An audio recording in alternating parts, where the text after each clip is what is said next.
Il était surnommé le roi. Edson Arantes do Nascimento, mondialement connu sous le nom de Pelé. Pour beaucoup, il est considéré comme le meilleur footballeur de tous les temps. Ses buts de génie, ses gestes techniques spectaculaires ont fait rêver des générations entières.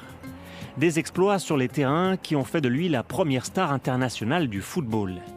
Une réputation construite dès l'âge de 16 ans, il signe son premier contrat professionnel avec son club brésilien de toujours, Santos. Un an plus tard, à 17 ans, le voilà déjà au sommet, champion du monde avec le Brésil en 1958. La légende est en marche. Viennent 2 autres victoires en Coupe du Monde en 1962 et 70.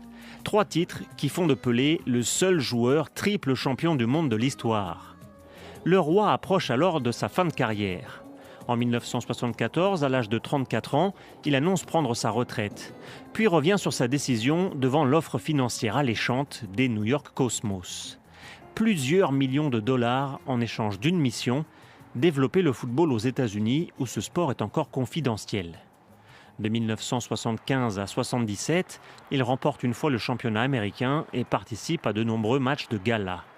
Puis à 37 ans, Pelé décide de se retirer définitivement des terrains.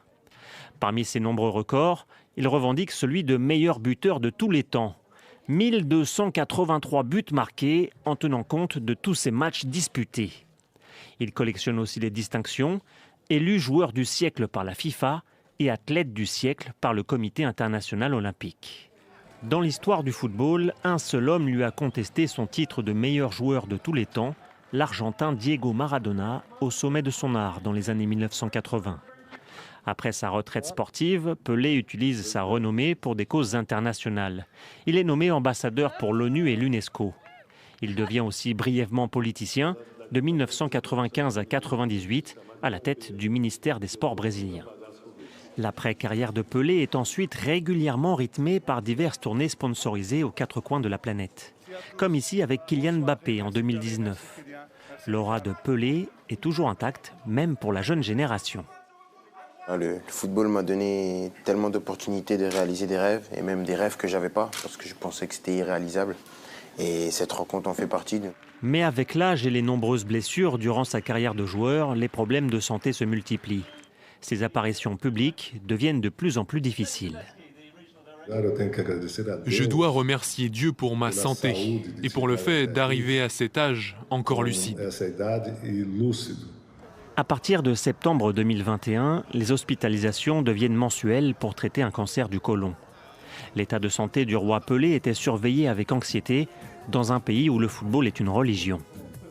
Après l'annonce de sa disparition, le sport brésilien est devenu orphelin de son plus illustre. Convites para jogar aqui na Europa, mas como eu estava bem no Santos, estava bem no Brasil, então eu preferi continuar no Brasil. Regardez, parce que ça c'est un moment très particulier. Je voudrais vraiment qu'on les applaudisse encore une fois très très fort. Merci. On va faire quelques photos. Enquanto nenhum jogador fizer o que o Pelé fez, né? Ganhar 3 Copas do Mundo, fazer mais de 1.283 gols, ganhar todos os títulos que já participou. Então, enquanto ninguém fizer isso, eu acredito que o Pelé continua sendo.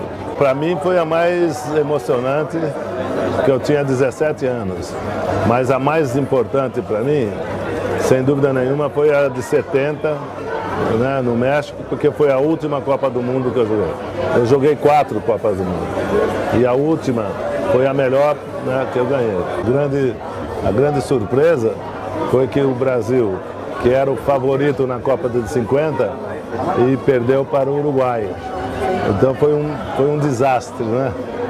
E eu vi meu pai chorar.